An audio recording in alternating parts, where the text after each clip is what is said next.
आ गए हैं अपनी अगली क्लास में। थोड़ा सा ये तो तरल पदार्थ है, पानी पी लेते हैं।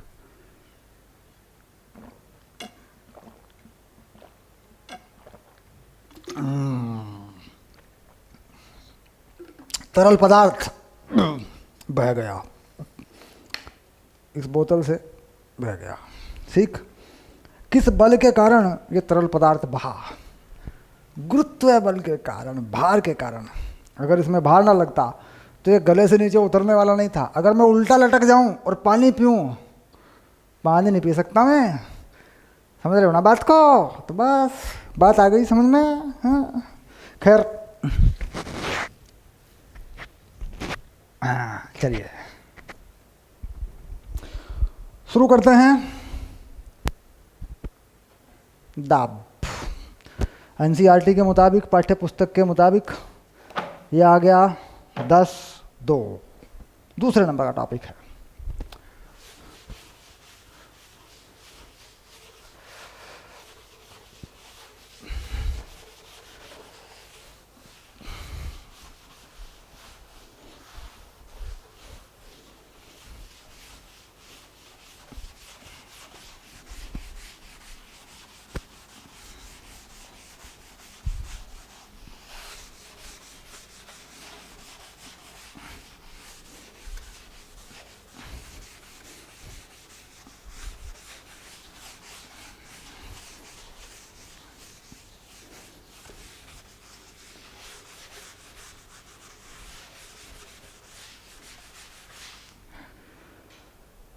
चलिए शुरू करते हैं। दाब। तो ये आ गया 10-2 और इसका नाम हो गया दाब। दाब को अंग्रेजी में क्या बोल दूं? प्रेशर।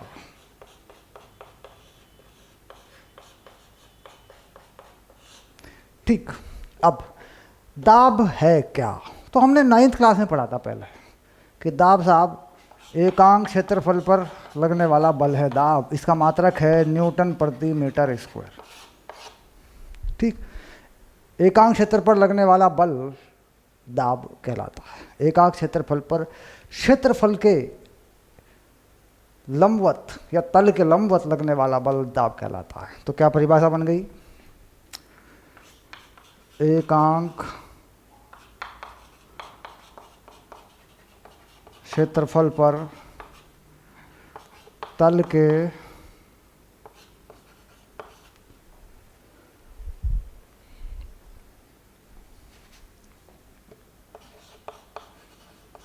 लंबवत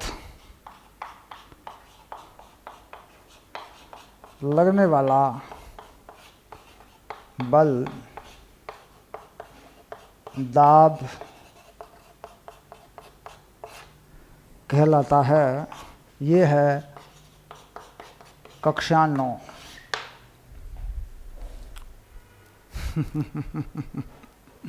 तो क्या बस इतनी सी बात है? मतलब कक्षा 9 में ये परिभाषा बताई गई और हमने इसे पकड़ लिया और हम बड़े नहीं हुए। हम बड़े नहीं हुए।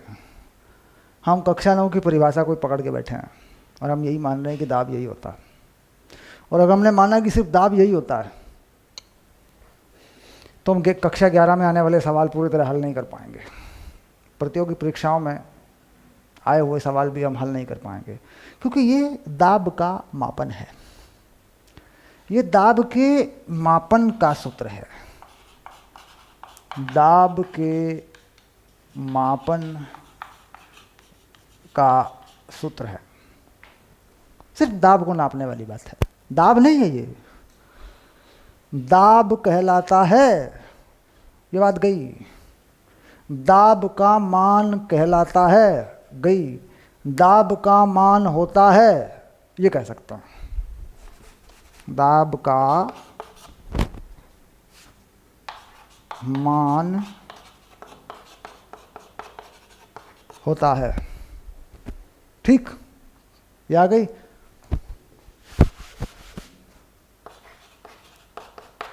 अब ठीक है, अब ठीक है, अब पढ़ लो।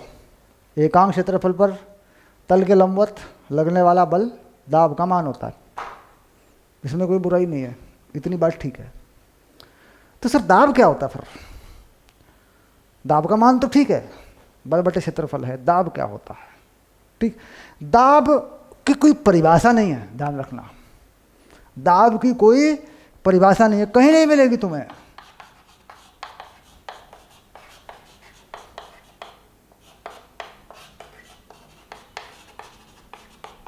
खूब ढूंढना, इंटरनेट पे ढूंढना, किताबों में ढूंढना, सिर्फ दाब का मान ही बताया हुआ होता है। दाब का मान ही बताया जाता है, दाब की कोई परिभाषा नहीं होती। ठीक, भौतिकी में दाब क्या है?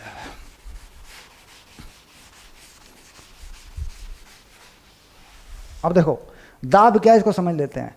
प्रकृति में परिवर्तन का कारण बताओ क्या है? प्रकृति में परिवर्तन का कारण क्या है? प्रकृति में अगर परिवर्तन होता है तो क्या है? कह रहा है ऊर्जा का परिवर्तन, ऊर्जा का स्थानांतरण। अगर ऊर्जा एक वस्तु से दूसरी वस्तु में जाएगी तो परिवर्तन होंगे। ऊर्जा के स्थानांतरण का कारण क्या है? कहता है बल। बल लगा, ऊर्जा का स्थानांतरण हुआ, परिवर्तन हुआ। बल लगा, ये बल लगा, कहता है प्रकृति में स्वतः लगा, अपने आप लगा, यह लगाया गया। कह रहा ये बल जो है दो तरीकों से है, या तो लगाया गया परिवर्तन करने के लिए,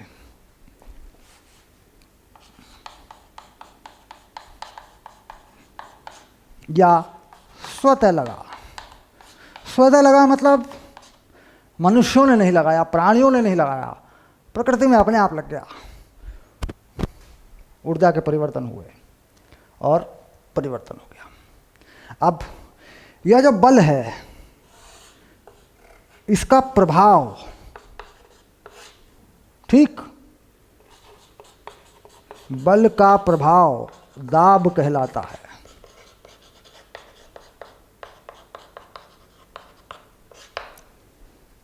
बल का प्रभाव दाब कहलाता है। अब हम समझेंगे कि दरअसल बल का प्रभाव दाब क्यों कहलाता है। ठीक, क्योंकि जो ऊपर आ रहे हैं ये भी बल के प्रभाव हैं। बल का प्रभाव ही ऊर्जा का स्थानांतरण करता है, बल का प्रभाव ही प्रकृति में परिवर्तन का कारण है। ठीक, तो इसका मतलब बल का जो प्रभाव है, बल का जो पहला प्रभाव है, जो बल होने से होता है, बल होने से ऊर्जा में परिवर्तन होगा ये ज़रूरी नहीं है। बल होने से ऊर्जा में परिवर्तन होगा ये ज़रूरी नहीं है, प्रकृति में परिवर्तन होगा ये ज़रूरी नहीं है। मैं इस बोर्ड को धक्का दूं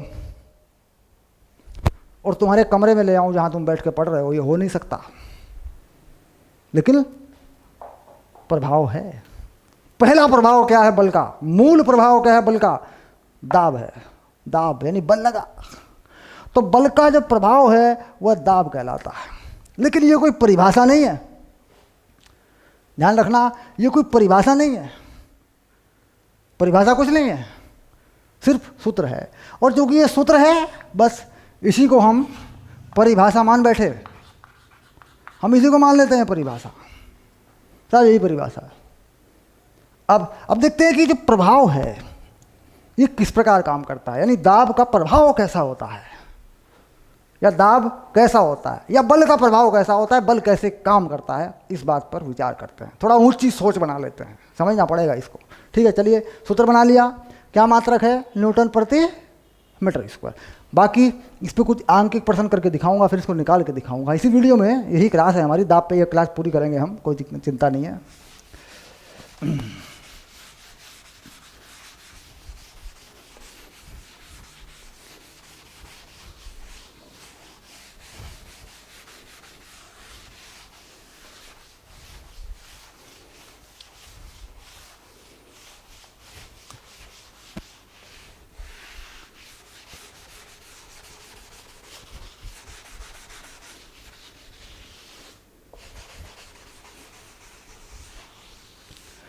अब हम थोड़ा सा सच्चाई को जानने की कोशिश करते हैं।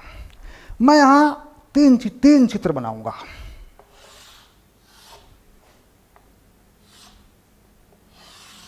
ये एक मेज है, मेज, ठीक, मेज को मैंने ऐसे बना दिया और इस मेज में मैंने कुछ पाए बना दिए, इस मेज को मैंने रख दिया। ठीक, और ये जो रखी है मेज, ये जो है ना, ये क्या है, ये ज़मीन है। ये मेज ज़मीन पर रखी है, इसके ऊपर एक 50 किलो का बक्सा रखा है, भार 50 किलो का भार रखा है। ठीक, तो भार का मान कितना हो जाएगा, भार हो जाएगा 50 इंटू 9.8, आप जानते हैं भार होता है mg। ठीक, ये हो जाएगा 490 न्यूटन, ये हो जाएगा बल। यह बल, इसका भार है जो मेज पर पड़ता है, जो मेज पर पड़ता है। पूरी बात समझनी पड़ेगी तो समझ में आ जाएगा दाब का चक्कर क्या है, दाब क्या चीज़ है। अब ये पूरा का पूरा जो भार है ये मेज पर पड़ता है और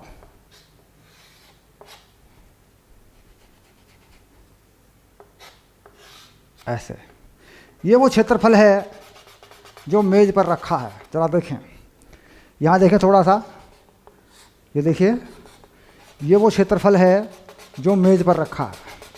इस क्षेत्रफल को मैं ए मान लेता हूँ। ठीक, मेज पर रखे तल का क्षेत्रफल, यानी वस्तु का वह क्षेत्रफल जो मेज पर रखा है।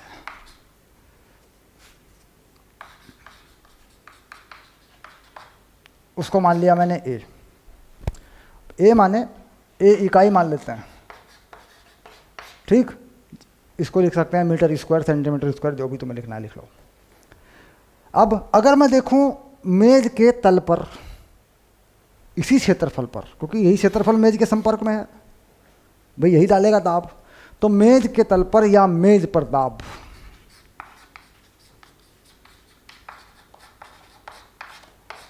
पी मेज, कितना बल है, 490 बटे कितना क्षेत्रफल है, ए। ये दाब है जो मेज पर पड़ रहा है। अब न्यूटन प्रति मीटर स्क्वायर, सिंपल।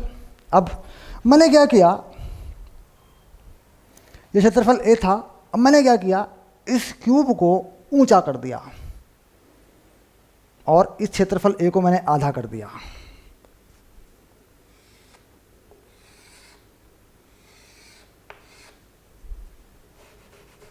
ये लो,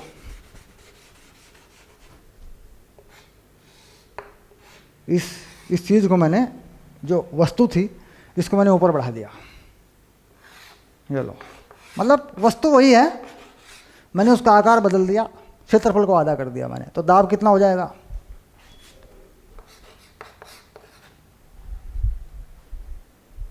आप देख रहे हैं दाब बढ़ गया, क्षेत्रफल जो है घटा तो दाब बढ़ गया।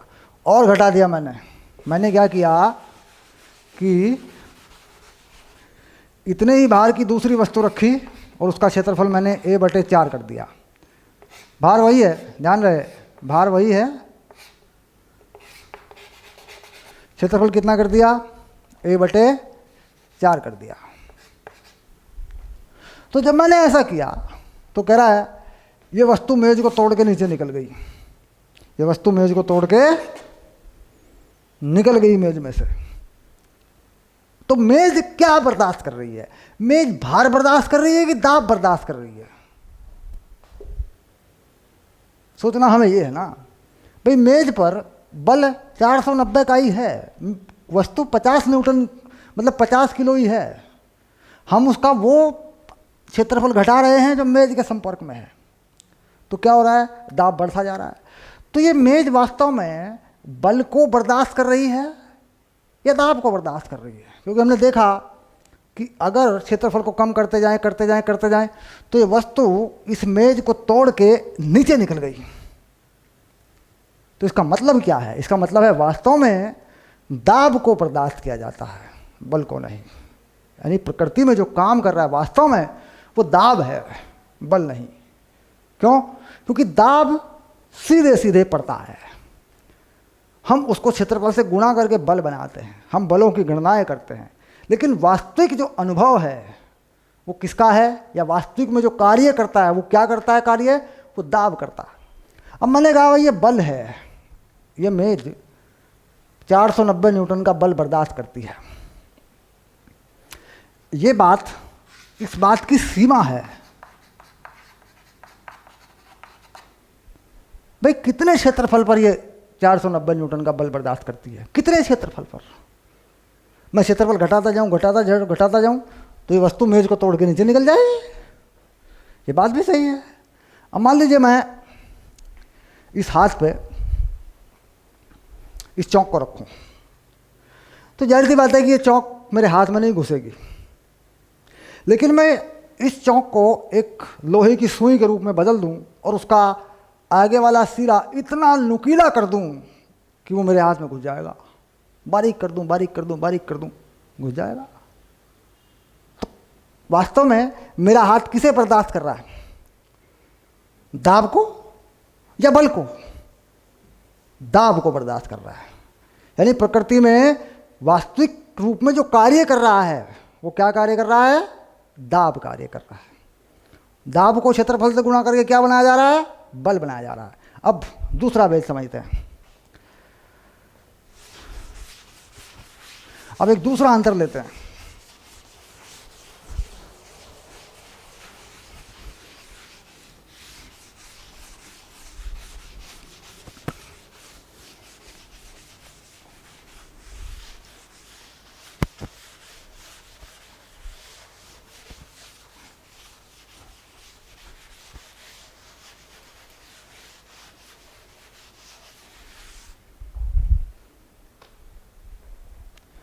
मान लीजिए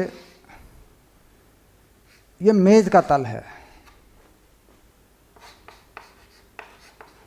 मेज का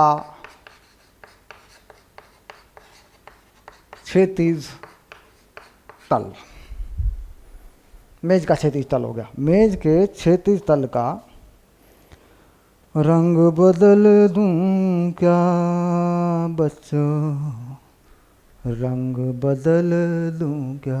इसका रंग बदल दूं? बदल दो सर। ये ले बच्चे, रंग बदल दिया। और ये कैमरे में चमक भी गया होगा। हा हा हा हा, आ गया क्या? कह रहा ये मेज का क्षैतिज तल है साहब। इसके ऊपर हमने एक गिलास रखा है।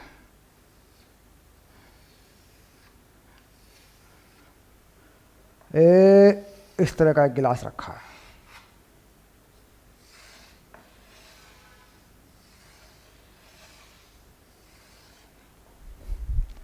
और इस गिलास में पानी है। पानी पानी रे, हाँ ये इसमें पानी है। तो इसमें क्या भर दिया, कुछ पानी भर दिया। ये लो,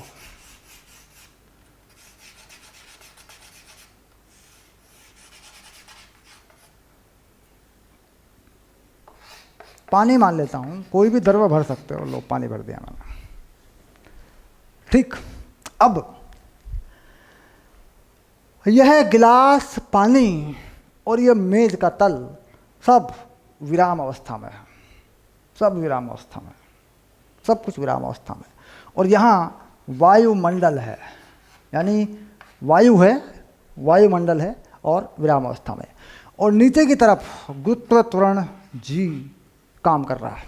यानी जैसे बिल्कुल ऐसा मामला है जैसे पानी का गिलास रखा हो, बिल्कुल ऐसा मामला है, सेम चीज़ है बिल्कुल। अब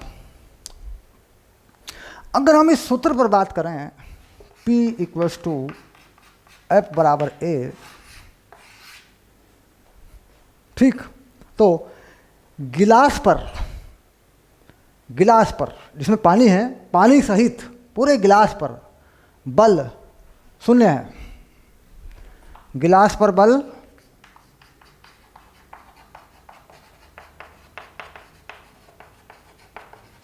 शून्य है, क्योंकि F बराबर M है, M 0, F बराबर 0।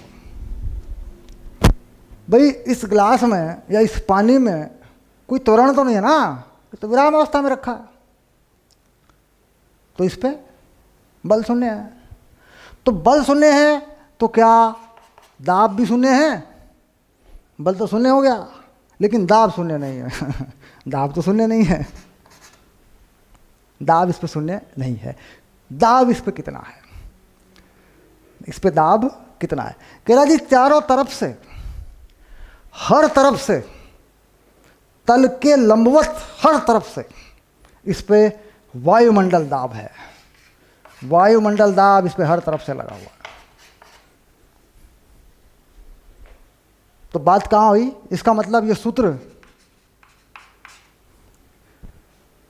में भ्रांति है। इस सूत्र में गड़बड़ है कि नहीं बताओ? क्योंकि हम बल को बल ही मान रहे हैं भाई। हम तो कह रहे हैं बल इक्वल टू F इक्वल में। हम ये भी तो सोचते हैं बल तो है नहीं, बल तो इस पर शून्य है। तो कुल मिलाकर इस सूत्र के अनुसार देखा जाए तो दाब शून्य है, लेकिन दाब तो है, वायुमंडल दाब पड़ रहा है सारे पे। अब गिलास की तली पर देखें, अगर गिलास की तली पर, तो गिलास की तली भी तो नहीं चल रही है। गिलास की तली में क्या कोई त्वरण है? ना, नहीं है। ठीक, तो बल शून्य है, लेकिन क्या गिलास की तली पर दाब शून्य है? नहीं। ठीक, तो दाब कितना होगा? कह जी वायुमंडल दाब है और जो द्रव्य है उसका भार पड़ रहा है, उससे कोई दाब बनेगा। बात सही है। तो इसका मतलब ये सूत्र काम नहीं कर रहा है। वजह क्या है कि ये सूत्र काम क्यों नहीं कर रहा है? कहता जी दाब का परिणामी बल से कोई लेना देना नहीं है। आप जो लगा रहे हैं ये एक वस्तु पर परिणामी बल है जिसके कारण त्वरण उत्पन्न होता है। कह रहा है दाब का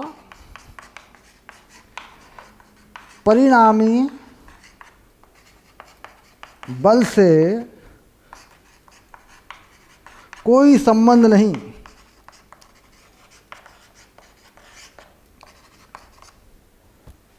ठीक, दाब के लिए बल केवल उस तल पर देखा जाता है जिस पर हमें दाब की गणना करनी होती है।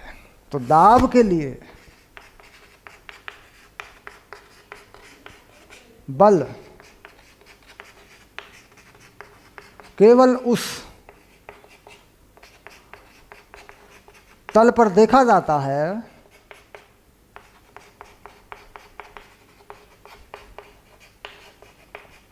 जिस पर हमें दाब की गणना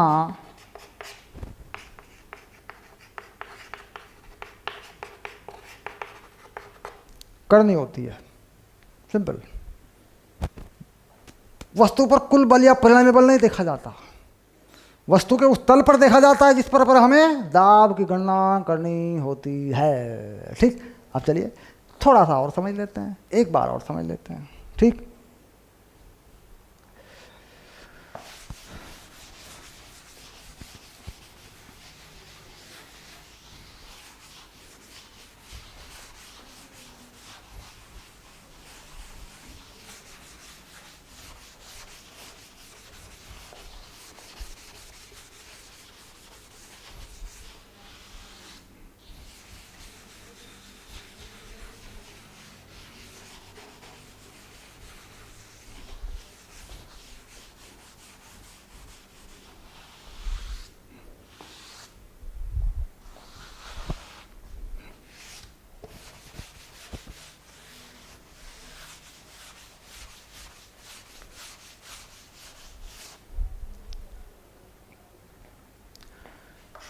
एक गेंद, कैसी गेंद है?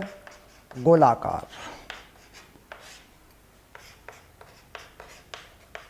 त्रिज्या 1/20 मीटर। 1/20 मीटर समझ रहे होंगे, 5 सेंटीमीटर की गेंद है। फुटबॉल टाइप जो होते हैं ना, छोटी सी फुटबॉल है। ठीक, मुक्त रूप से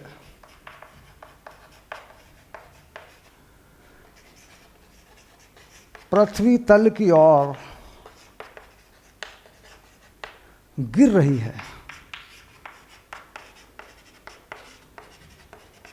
जी का मान 10 मीटर प्रति सेकंड स्क्वायर है।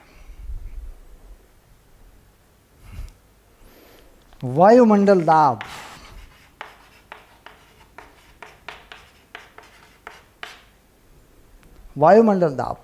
P वायु, यानी जो वायु दाब डालती है वो 1.013 10⁵ न्यूटन प्रति मीटर स्क्वायर है। ये मान है वायुमंडल दाब का। न्यूटन प्रति मीटर स्क्वायर को पास्कल भी कहते हैं, ध्यान रहे, पास्कल है, पास्कल, हवाई पास्कल, पास्कल भी कहते हैं, ठीक, माइकल पास्कल, तो पास्कल याद रहेगा, ओके। अब यहां मैं सवाल पूछता हूं, गेंद पर बल ज्ञात करो। तो गेंद पर बल कितना बल है, mg, जहां m क्या है, गेंद का द्रव्यमान, ठीक, यह है गेंद पर बल। हम इसे ही कहते हैं परिणामी बल, क्योंकि यही mg ma के बराबर होता है, जिससे गेंद नीचे को गिर रही होती है। ये मान लीजिए गेंद है, नीचे को गिर रही है, ठीक। अब गेंद पर दाब के कारण बल, जो गेंद पर दाब के कारण बल पड़ रहा है, चारों तरफ से वायुमंडल दाब पड़ रहा है कि नहीं पड़ रहा है, बताओ। P वायु, तो कितना हो जाएगा, F वायु, वायु की वजह से वायुमंडल दाब का बल कितना हो गया, वायुमंडल दाब कितना है, P वायु, और इस गेंद, गोलाकार गेंद के पृष्ठ का क्षेत्रफल, गोले का पृष्ठ का क्षेत्रफल, गोले के पृष्ठ का क्षेत्रफल याद करो, याद करो, याद करो, 4 pi r square, 4 pi r square. R क्या है, 1/20, गोले की त्रिज्या। आर क्या है, गोले की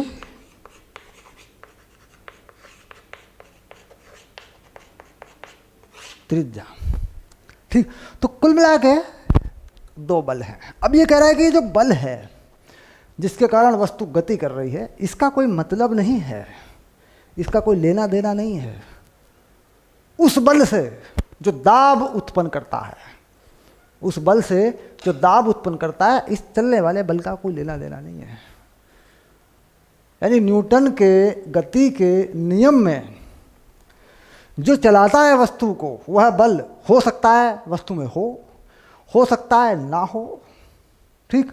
दाब में किसी भी तल के लंबवत, ठीक, जो बल लगता है वो बताता है दाब से वो चीज़ निकलती है, ठीक। अब मान लीजिए ये बात सीधे से समझ में आ गई कि भाई F = ma वाला बल जो है वस्तु को चलाने वाला है, हो सकता है वो शून्य हो सकता है ना हो, और वस्तु को दबाने वाला बल, वस्तु को दबाने वाला बल, ठीक, वो दाब से संबंधित है। चारों तरफ से दबाया जाए वो दाब से संबंधित है, ठीक। कुल मिला के दाब में कौन सा बल लगेगा, कैसे लगेगा, ये बात स्पष्ट हुई, ये कंसेप्ट क्लियर हो गया हमारा। हम देख के बता पाएंगे कि यार ये बल जो है दाब में काम करेगा, ठीक। अब हम बढ़ते हैं आगे और अगली क्लास में हम दाब के सूत्र बनाना शुरू करेंगे। डन।